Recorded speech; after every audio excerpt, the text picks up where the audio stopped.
I still remember 20 years ago, my dad had his morning routine set. He would meditate nearly every morning, and sometimes I'd catch a glimpse of him, and in my head I would think, what on earth are you even doing? He'd be doing all sorts of funky breathing exercises with his nose half closed, chanting some weird arm movements as he was breathing. And then in his firm voice he said, "You should meditate too, it's good for you." It didn't look like effort. There was no sweat, no grit or pushing yourself. Sitting still and breathing felt like doing nothing, and nothing felt like weakness. So I stuck to the gym instead. That was my calm. The lifting, the training, the real stuff. So then I told him, "Why don't you join a gym?" He kept telling me, and I kept resisting, because I just thought it was all fluff, until the day he stopped. And that's the day that I started myself. Looking back now, I wasn't avoiding meditation. I was avoiding sitting still long enough to feel what I'd been outrunning in the gym every day. I still don't think he ever knew the real reason why it worked, but I do now. And that's what this video is actually about. In this video, I will cover what meditation is, what the point of meditation is, how it can help with chronic pain and fibromyalgia, common obstacles and tips and tricks for the next time that you might try meditating. We've all heard of it, we might have tried it, but we never last long with it. When we think of meditation, we think of Zen, monk, sitting cross-legged in an enchanted forest with your thumb and index finger touching with a clear mind for hours. When we think of it this way, it can sound scary. I don't have time, I can't clear my head, it doesn't work for me. My thoughts just keep getting louder, so I'll just stop. Meditation, in my words, is being fully present in that given moment. Meditation could be taking a walk in the park and just noticing how green the leaves look on the trees. It could be feeling the breeze on your face as you walk through the park. It could be tasting all the flavours in your mouth when you're eating your dinner on an evening. Meditation can be found in the way we live our daily life. Essentially, meditation is the practice of mindfulness.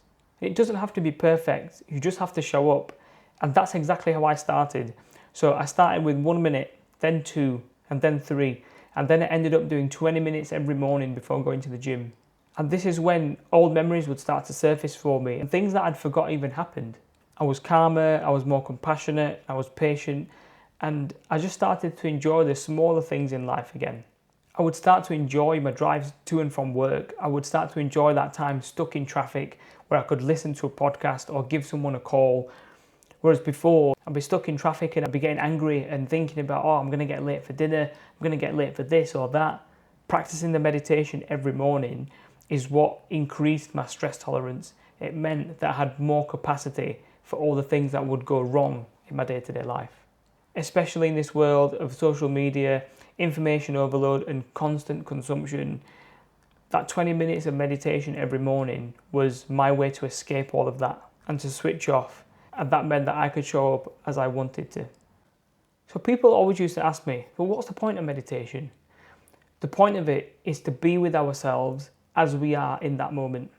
So if we feel angry, we feel frustrated, or we feel irritable, or we've got a mind full of thoughts, that is who we are in that moment. Rather than trying to change that, oh, I need to be calm, I need to clear my head first, that's all resistance, and that can drive the nervous system to go into threat mode, because essentially we're going against who we truly are in that moment. It's like we're having to put a mask on to hide who we truly are from ourselves. The goal of meditation is not to get rid of those feelings, it's to experience them. A common misconception when people try meditation is, oh, I can't do it, I can't stop thinking, my thoughts keep getting louder, not quieter. But that's the point of meditation, to notice what's coming up inside and to let it be there without trying to change it. The more we resist it, the more it will persist. So if you feel angry, frustrated or irritable, and as soon as you sit to meditate, those feelings get bigger and they start to surface. So instead you decide to stop the meditation because you're feeling frustrated that you're even feeling those things. And that's when they'll persist, they'll keep getting bigger and they'll keep coming back. And this can be the same for the pain-fear cycle. So we feel pain and then we fear that it's going to cause more harm, the more pain that we feel. So you decide to stop doing the activities that you enjoy. The pain persists and it becomes worse. The fear increases, the worry increases, and then we just enter this never-ending loop. If you can accept that you feel pain, that you feel angry, that you feel frustrated, and you can sit with it for a moment, those feelings will come and then they will go. The point of meditation is to be with ourselves and to get comfortable being uncomfortable. If you can do this during a meditation, then you'll have more capacity to do this during daily life, because uncomfortable situations happen all the time. And it's just like any other practice. Learning how to drive, riding a bike, or learning a new language, it all just takes a bit of time. There are different ways that meditation can help with fibromyalgia and chronic pain.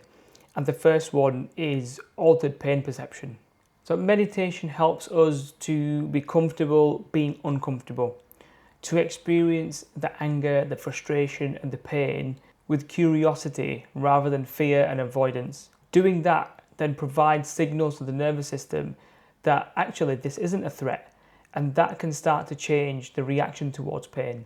If pain increases as you meditate, that is clear proof that your pain is not related to body structures. If you're sat on a chair, you're sitting still and you're not moving and the pain increases, that shows that your nervous system is reacting to the pain, or it's the resistance towards what's coming up.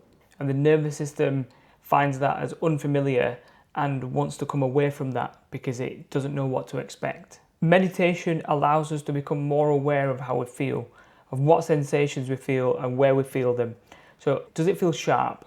Is it a knotty feeling in the stomach? Is it a tightness in the chest? Being curious allows our nervous system to dampen down the threat signal. And the second way that meditation can help with fibromyalgia and chronic pain is providing nervous system safety.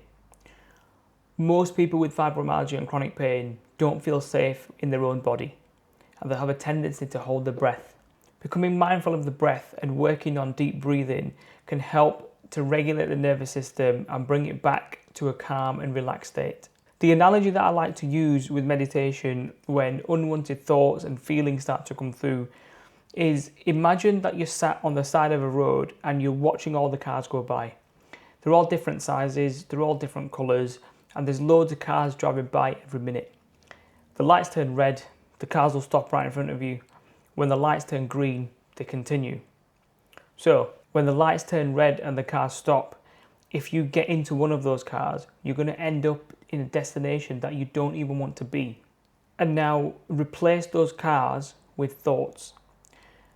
As soon as one of those thoughts comes through and you latch onto it, you're going to end up in a destination that you don't want to be. You're going to be thinking about something that you don't want to be thinking about. Then the I don't want to meditate then becomes, oh, I've got so much to do. I've got to cook dinner later on tonight. I've got to do X, Y, Z. How can I just be sitting here doing nothing? I'm wasting time. I shouldn't be doing this. Then your back starts to hurt more. Then you start to feel an itch on your face. Then you have the urge to open your eyes and you can hear everything that's going on outside. Then you just decide to stop.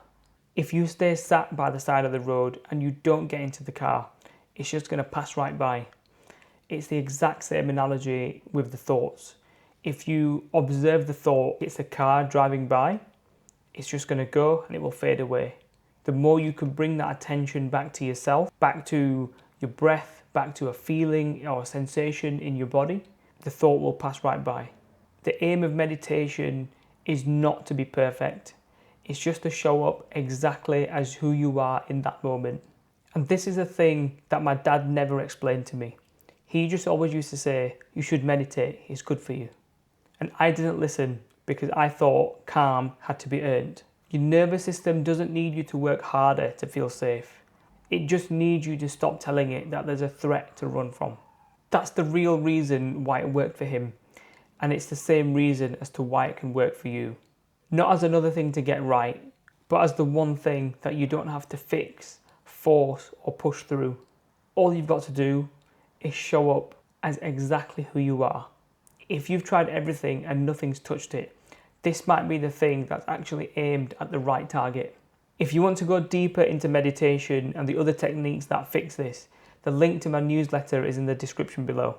And if what you've heard today has you thinking that this might actually be the right next step, there's a link to book a free call and find out. I'll catch you in the next one.